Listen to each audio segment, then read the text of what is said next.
Nah itu selesai, saya beranikan diri untuk mendeklarasikan diri saya kalau saya ini percaya Tuhan Yesus, dan kalau Tuhan Yesus datang nggak bawa agama ya Pak ya. Intinya saya percaya muridnya Tuhan Yesus itu adalah Tuhan saya, Tuhan yang nyata, Tuhan yang hidup. Saya bilang gitu kan. Yang saya ucapkan seperti ini: asyhadu alla ilaha illallah wa Isa ruhullah. Saya nggak tahu yang gurung itu pendeta, Roh Kudus, Roh Allah. Tiba-tiba Gilbert berkhotbah, orang Kristen tidak bisa disantet. Apa gunanya sehat kalau mati masuk neraka? Bagi saya mujizat terbesar adalah nama saya tertulis dalam kitab kehidupan. Harusnya di bulan April saya pindah agama, tapi oleh karena kasih karunia Tuhan itu nggak terjadi dalam hidup. Sekarang setiap malam kami berdua Saya pergi kerja, terus saya melakukan umroh ya Pak ya. Nah, saya melakukan umroh itu sampai 7 kali. Nah, di saat itu, saat saya umroh pertama, ya kan Pak, saya tidur kan. Nah, saat tidur itu dibilang tidur ya nggak tidur amat, tidur ayam-ayaman lah ya kalau orang Jawa bilang. Nah, saya tidur itu seakan-akan tuh ada kayak dibilang mimpi, tapi saya itu dengar orang ngomong. Orang jalan saya dengar, tapi saya posisi tidur gitu. Tiba-tiba datang seorang laki-laki berjubah, rambutnya segini, tangannya bolong.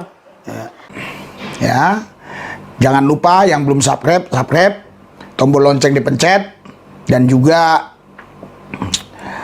beri like, beri komen, yang baik, yang benar, jangan melanggar hukum.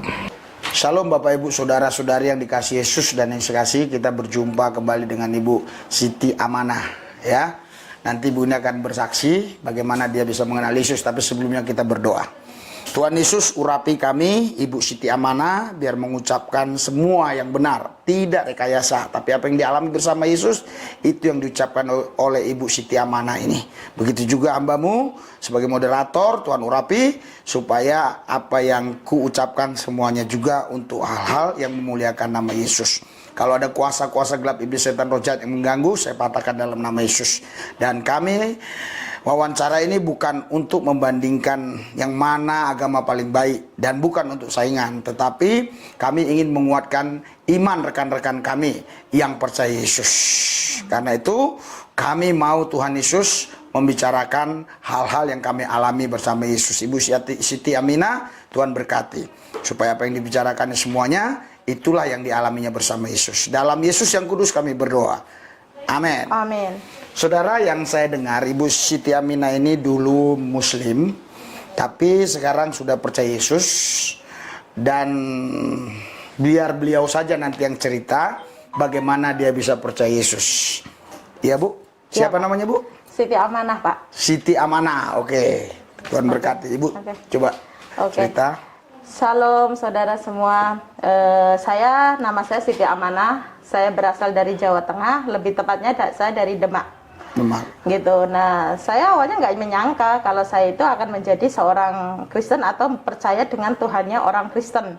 Karena di kita nggak ada ajaran dari kecil, kita udah nggak boleh deket-deket sama orang Kristen, nggak boleh, ini gitu. Pada suatu ketika saya lulus SMA, saya pengen kerja.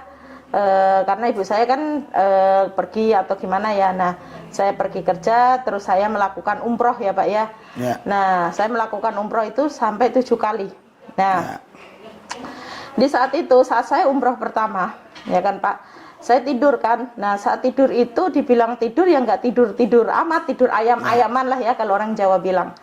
Nah, saya tidur itu seakan-akan tuh ada kayak dibilang mimpi, tapi saya itu dengar orang ngomong.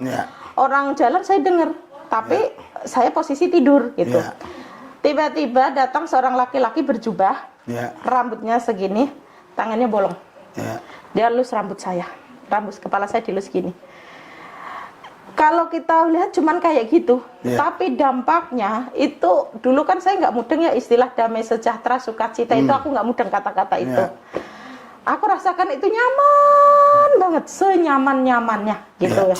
Hingga kalau kita mimpi bangun kan udah ya, kalau itu nggak, kayak berasanya itu apa ya, masih berasa gitu.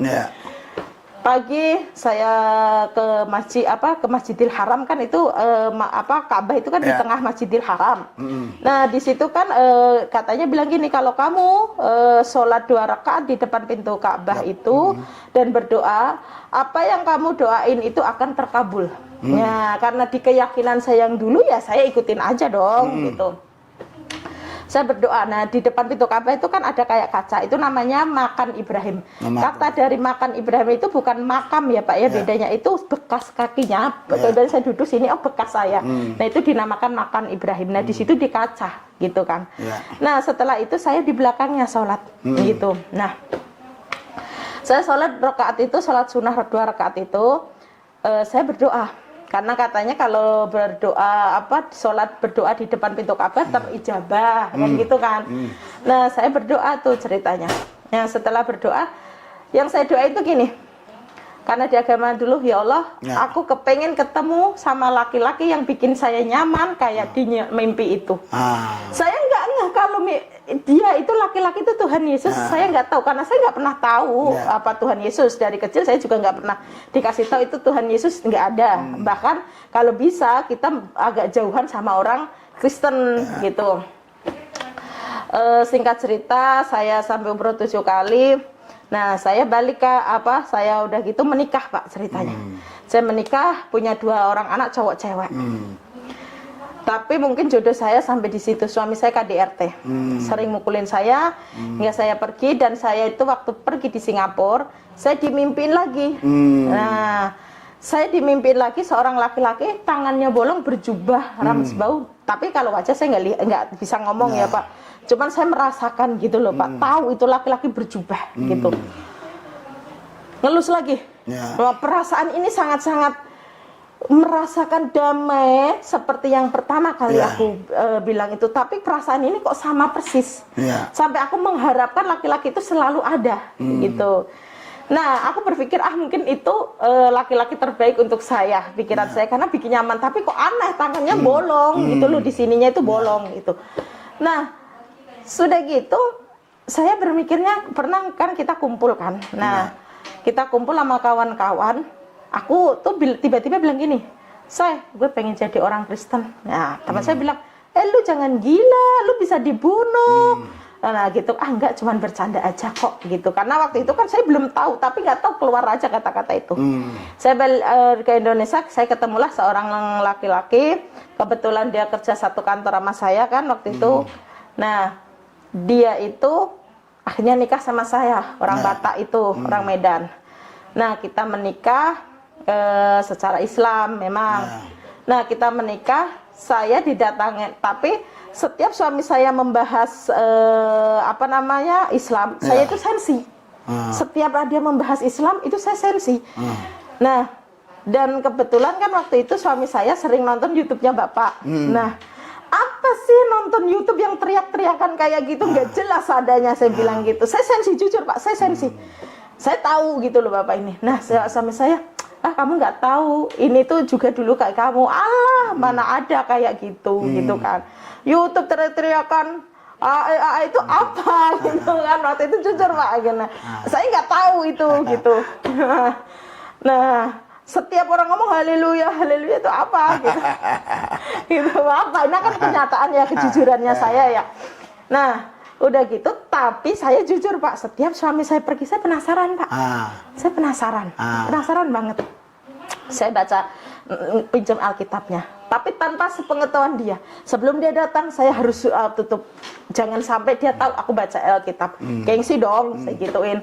Saya nggak ngeh waktu itu, nggak tahu kalau aku harus ada Alkitab di Play Store. Itu saya nggak mudeng Pak, nggak tahu. Aku tuh nggak tahu searching. Nah, akhirnya saya searching, cari. Akhirnya mengerti gitu loh Pak.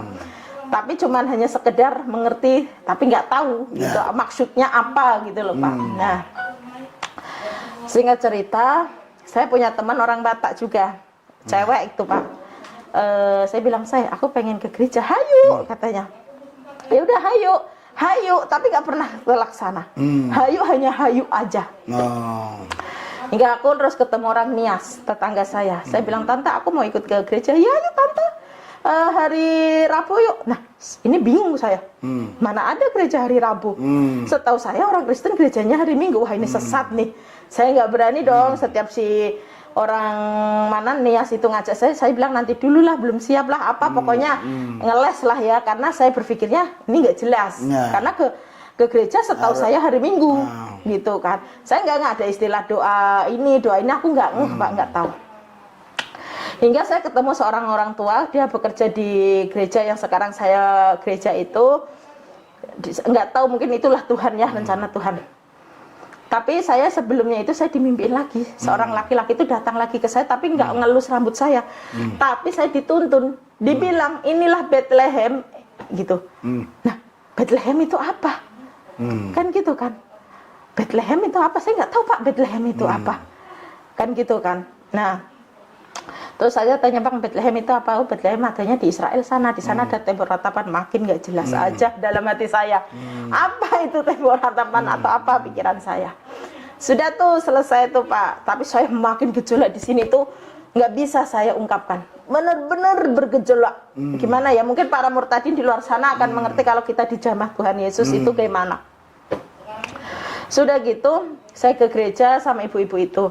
Saya bilang, aku mau ke gereja. Saya bilang gitu. Nah, saya pikir, aduh nanti saya gimana ya sampai gereja gitu kan. Saya di gereja, terus dijemput ke bawah. Karena gereja kita kebetulan waktu itu paling atas Pak, di gedung paling atas. Saya ke gereja. Saat saya sampai gereja Pak, pintu dibuka gereja itu. Air mata saya bercucuran. Saya tidak tahu ada apa. Dari puji-pujian gembala, kalau dulu saya nggak tahu gembala ya, taunya pendeta. Pendeta itu ngomong sampai selesai, itu saya cuma nangis aja. Perasaan saya nggak mau nangis, tapi air mata itu ngalir sendiri. Air mata itu ngalir sendiri. Sudah selesai gitu, saya setelah ibadah selesai itu ditanya, gini, siapa yang baru pertama kali ke gereja? Ya saya angkat tangan dong, emang saya baru pertama kali. Dalam hati saya, mampus lah gua, ini kena lah para masalah, karena saya berpikirnya orang Islam gitu kan. Saya didoain, makin nangis saya saat didoain itu Pak. Nah udah gitu saking senengnya saya diginiin, nanti Neng, nanti pulangnya naik angkot aja, kan ada jemputan, karena di gereja kita ada jemputan Pak, karena orang-orang yang nggak ada motor atau apa. Nah, karena saya saking senangnya, sekarang bilangnya sukacita ya Pak ya. Saya pengen cepat pulang, bilang suami saya. Saya sampai rumah, saya bilang, Abang, kan saya dipanggil Septi. Bang, Septi tadi ke gereja. Oh, bagus dong. Dah. Coba Pak, lucu kan? Cuman, oh, bagus dong. Sudah tuh, nggak ada perkataan lainnya. Kayak, tapi saya perasaan bergejolak, kayak aneh, merasanya kok nangis terus. Hari Minggu saya ke gereja pertama kali, bahkan saya nggak pernah diajarin Tuhan Yesus apa, Kristen itu bagaimana atau apa, nggak pernah. Saya hari Minggu ke gereja, hari Selasa saya ada kerjaan keluar kota, saya naik bis. Pulangnya saya kecelakaan Pak. Box tronton yang gede itu jatuh ke bis kita. Saya duduk paling depan dan pintu bis itu terbuka. Kalau bis dulu kan cuma naik ada palangan besi gitu aja badannya. Saya duduk paling depan, pas pinggir pintu terbuka. Saya kan belum Kristen Pak waktu itu. Cuman saya dimimpiin aja. Saat kecelakaan kita ditabrak beruntun 7, banyak yang meninggal, kondektor di bawah ban, saya melihat ya. Seharusnya saya teriaknya Allahu Akbar, Allahu Akbar. Saya enggak Pak. Tuhan Yesus baik, Tuhan Yesus baik, Tuhan Yesus baik.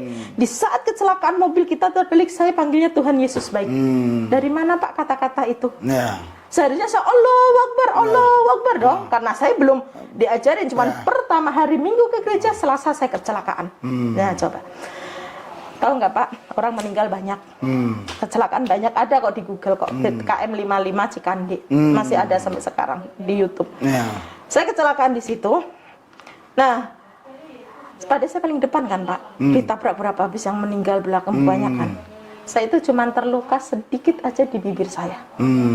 Saat saya dibawa, ya namanya kita kecelakaan pasti lemes dong, shock wajar gitu kan. Nah, saya itu nggak apa-apa Pak. Cuman terluka sedikit, coba. Bahkan nggak mau ngalir darah gitu, enggak Pak. Cuman di ujungnya sedikit. Nah, Sudah gitu saya udah selesai dirawat di kota terdekat itu, saya dibawa balik. Di gereja kami ada istilah doa mukjizat. Ya. Entah mengapa, walaupun saya baru dari rumah sakit lemes Pak, setiap hari itu saya berapa kali suntikan untuk suplemen otot karena otak, karena kan kita ada benturan, takutnya ada apa-apa. Saya tetap harus ke gereja, saya mau doa mukjizat. Ya saya nggak tahu doa mukjizat itu apa. Ya. Nah sudah gitu, sudah tuh saya ke gereja, saya semakin yakin, semakin saya rajin ke gereja. Ya walaupun tidak mudeng, karena saya akuin di sini, saya tegasin lagi, saya menjadi seorang Kristen bukan karena beras atau Indomie atau finansial, tapi saya menjadi orang menerima Tuhan Yesus sebagai Tuhan saya itu karena Tuhan Yesus sendiri datang ke saya, menjamah saya, bukan karena siapa-siapa. Nah sudah gitu, saya yakin, saya minta dibaptis.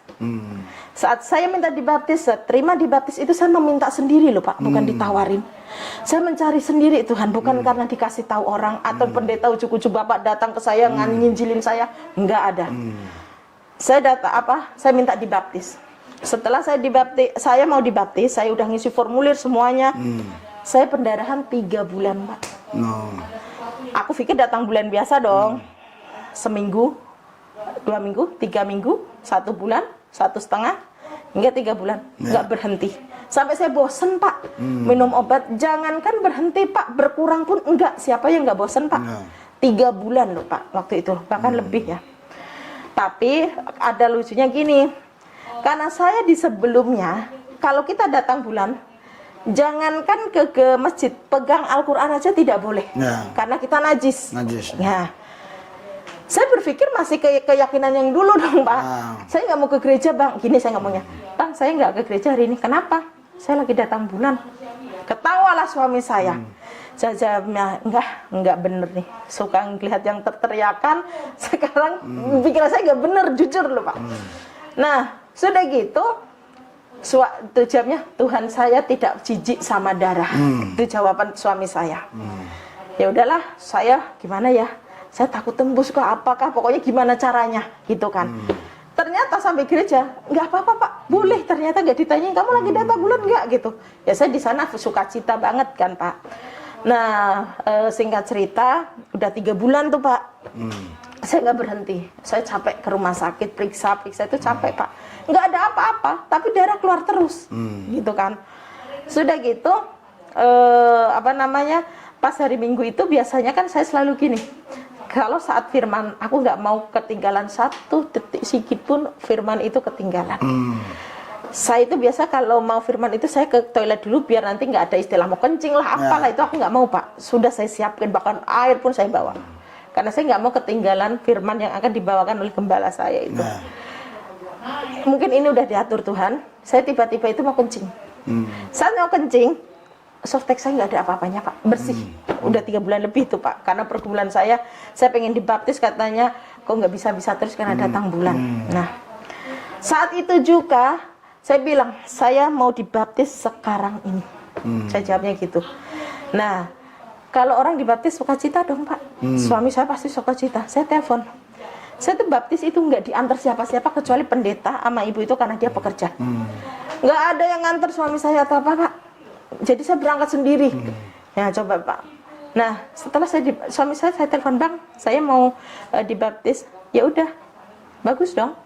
Nanti kirim foto atau video dong. Udah dengan muka datarnya. Nah kayak nggak ada, oh sukacita banget nih gue dibaptis. Enggak, udah selesai gitu aja. Nah sudah gitu saya selesai dibaptis.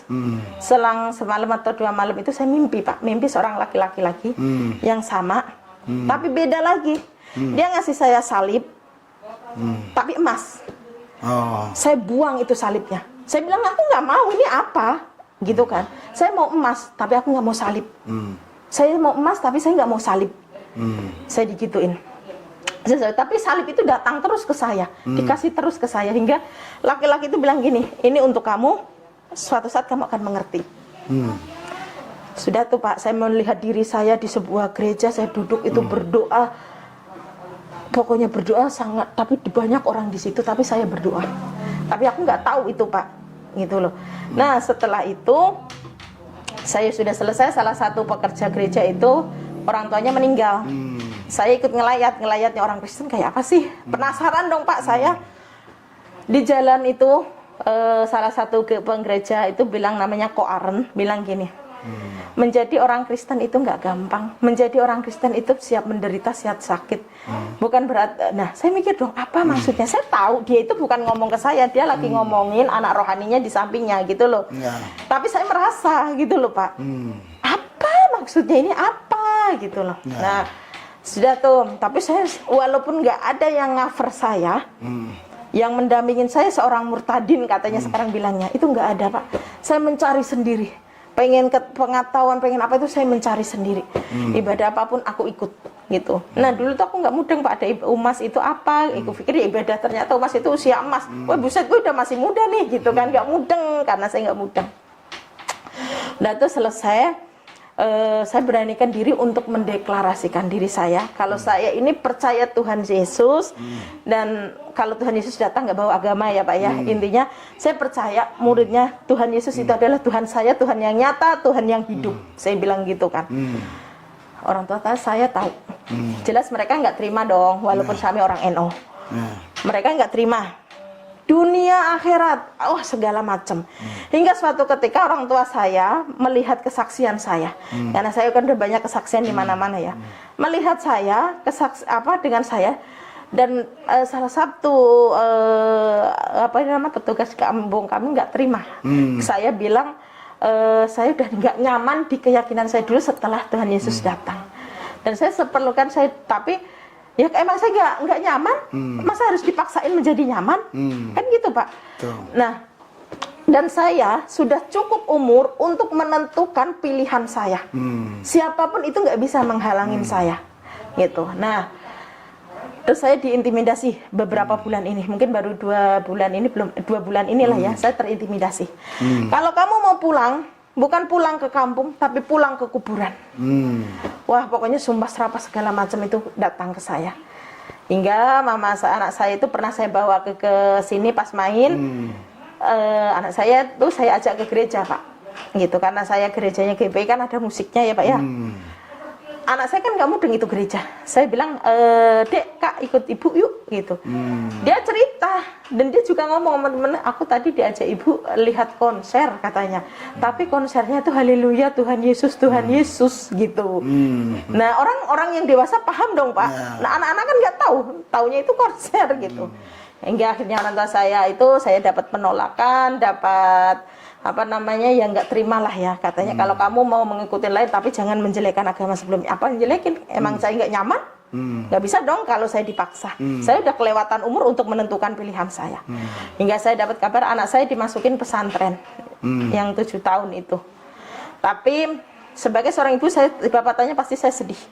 Secara seorang ibu, secara manusiawi, saya berusaha sedih, ya gimana lagi. Hingga akhirnya ya sudahlah, mau bagaimana lagi, saya yakinin, saya imanin anak saya nggak apa-apa. Sekarang dia masukin pondok pesantren, suatu saat dia akan mengerti kebenaran itu, dia akan menjadi seorang penginjil yang hebat. Itu yang saya yakinin waktu itu. Hingga akhirnya saya mulai bertumbuh rohani saya. Saya bilang, untuk gini, mungkin memang iya dia anak saya, tapi secara daging. Kalau tidak bisa anak saya bawa ke jalan Tuhan Yesus ini, kebenaran ini, atau secara roh kasar itu berarti bukan anak saya. Tapi secara daging memang dia anak saya gituin. Nah, sudah gitu, mengikut Tuhan Yesus itu tidak segampang orang pikirkan. Memang kalau kita satu orang bertobat, malaikat di surga bersorak-sorai, itu di surga. Beda di bumi, beda di dunia gitu. Terintimidasi jelas. Hingga orang terdekat tuh, iblis itu akan berbagai cara untuk menggagalkan dengan keyakinan baru saya. Udah gejolak di hati saya yang luar biasa. Bener nggak saya ambil keputusan ini? Apa saya makin dosa atau sirik? Karena orang sirik atau orang musyrik. Musyrik? Karena orang musyrik itu menduakan Allah dan wajib dibunuh, kan gitu kan.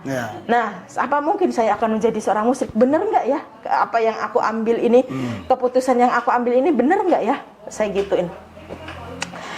Tapi gejolak di hati ini sangat-sangat luar biasa.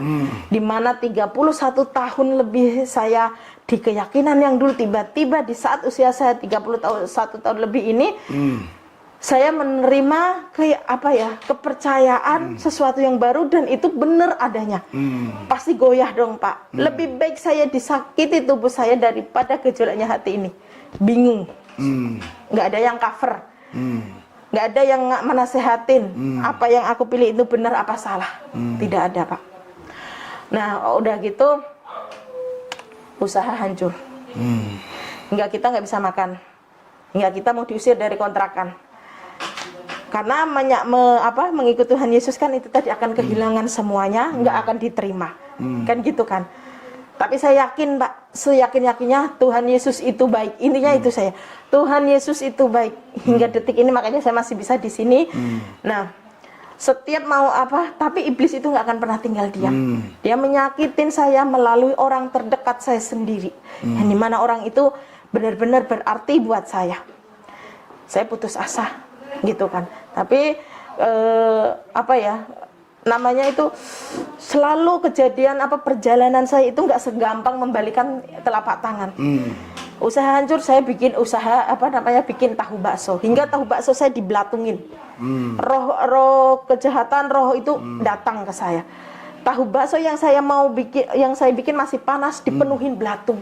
Tahu bakso di freezer keluar bukannya bunga es, tapi belatung gede-gede. Mana ada Pak belatung di freezer.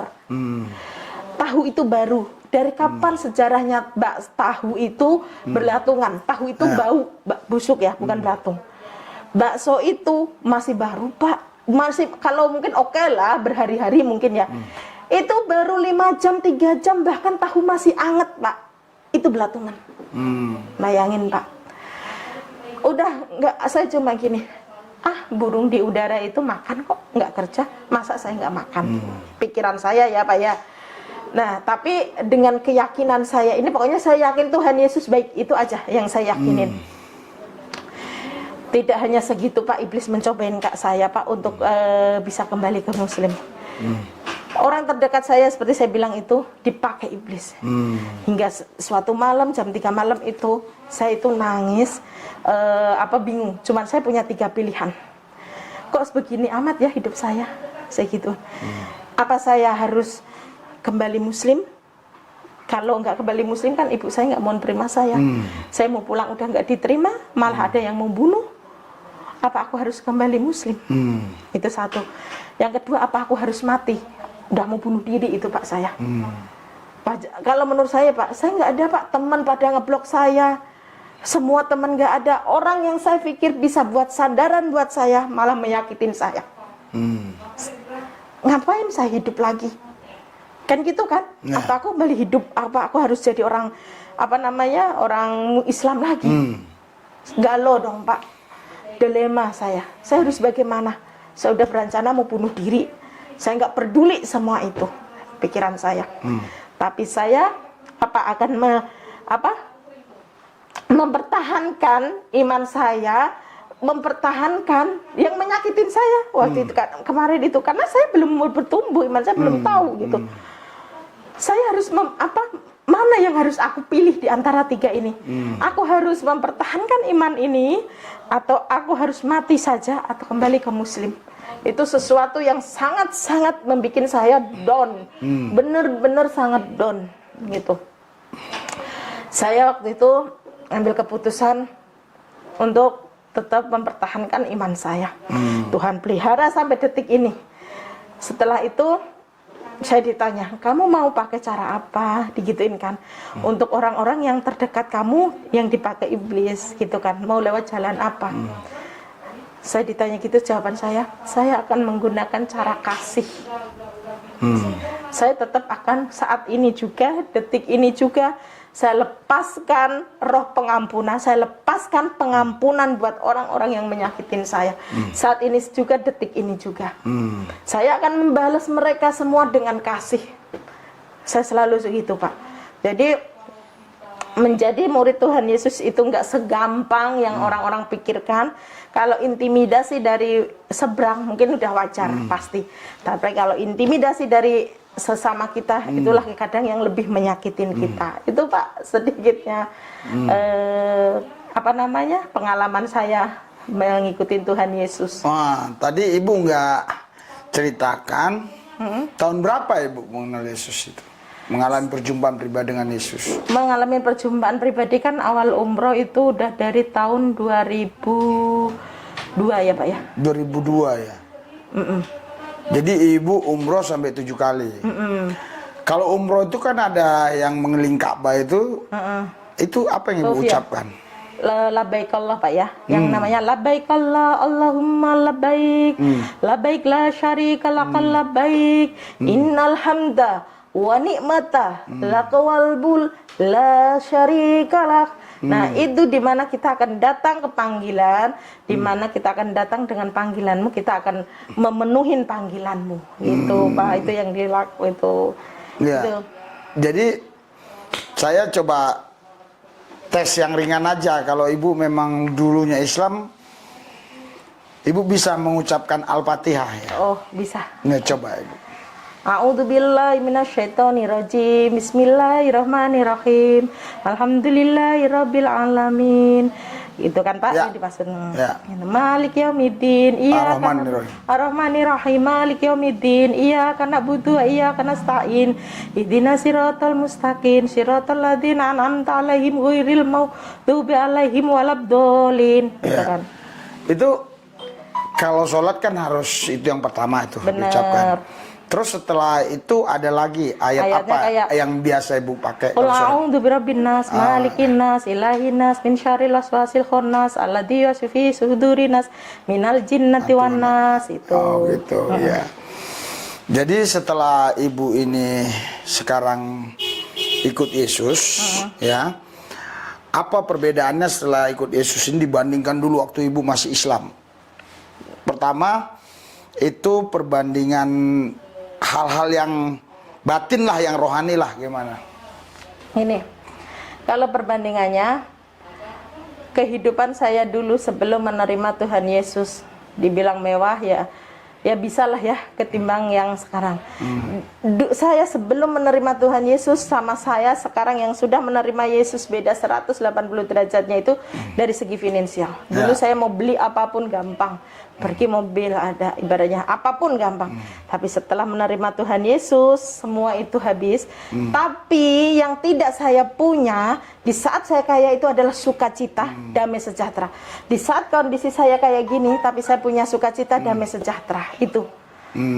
Jadi perbedaannya adalah setelah Ibu terima Yesus ini, Ibu bisa menikmati sukacita damai sejahtera. Dulu Benar. sebelum terima Yesus nggak Benar. bisa. Benar. Oh begitu. Terus sekarang Ibu setelah terima Tuhan Yesus sudah pernah bersaksi kepada keluarga-keluarga atau udah pernah melayani salah satu keluarga gitu? Belum pernah Pak, karena mereka masih tertutup karena baru ini ya. Saya menerima Tuhan Yesus 2018 akhir, ibaratnya 2019. 2019 saya menerima Tuhan Yesus, tapi selama itu kan nggak bertumbuh. Setelah itu 1 tahun kemudian kan pandemi. Setelah pandemi itu kan kita nggak ada itu ya. Nah, setelah itu kita itu baru 4 bulan 5 bulan inilah ya Pak ya, saya baru mulai tumbuh rohani saya di situ. Oh begitu. Jadi kita belum sempat melayanin karena saya ingin benar-benar membekalin diri saya dulu gitu. Gitu ya. Jadi ini visi misi Ibu ke depan ini apa untuk hal-hal yang rohani lah dulu. Hal-hal yang rohani Ibu mau buat apa kira-kira dalam pikiran Ibu ini ke depan ini? Saya Pak, kalau ditanya ke depan, saya sesuai Tuhan yang mau pakai saya, bagaimanapun itu Tuhan mau pakai saya siap. Oh begitu. Gitu. Ibu udah ada anak ya? Anak dari suami pertama itu tadi 2. Oh tapi dulu nikah Islam. Iya. Oke sekarang saya sudah wawancara Ibu ini bagaimana dia bisa mengalami Yesus secara nyata. Dan menurut saya tidak diragukan lagi ya, karena di Islam itu kalau sholat itu memang selain pertama itu niat, ya kedua itu pertama niat, terus Al-Fatihah, terus tadi surat apa yang Bu baca tadi? Qul a'udzu birabbinas itu ya. Qul a'udzu birabbinas ya, Qul a'udzu birabbinas, kadang Qul huwallahu ahad dan lain-lain. Jadi sekarang saya yakin betul memang dulu ibu ini Islam, sudah 7 kali umroh, bisa mengalami Yesus malah di Mekah, Bu ya. Iya, awal pertama perjumpaannya di Mekah, di Mekah ya. Ya. Jadi apa closing statement Ibu buat rekan-rekan yang sedang melihat dan mendengar kita nanti ini?